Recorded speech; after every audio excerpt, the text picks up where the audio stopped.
दोनों पति पत्नी मिलकर एक आइसक्रीम की दुकान चलाते थे। वो अपनी आइसक्रीम अपने घर पर ही बनाते थे और आइसक्रीम की कीमत उन्होंने 1 रुपए रखी थी।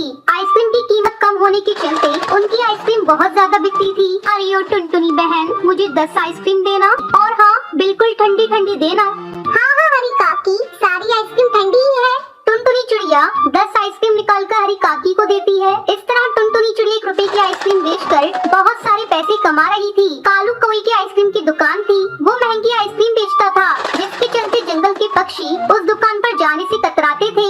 वो देख सुंदरी, दिन भर टुनटुनी चिड़िया दुकान पर पक्षियों की लाइन लगी रहती है, कोई हमारी दुकान की तरफ देखता भी नहीं। मेरी बात मानो तो तुम भी 1 रुपए वाली आइसक्रीम बेचना शुरू कर दो। लेकिन हमें आइसक्रीम बनाना नहीं आता। अरे जी, तुम शहर से केमिकल वाली आइसक्रीम ले आना, वहाँ तो 1 रुपए से भी कम की आइसक्रीम मिलती है और हम 1 रुपए की 2 आइसक्रीम बेचा करेंगे। फिर जंगल के पक्षी खुद ब खुद हमारी दुकान पर आना शुरू कर देंगे।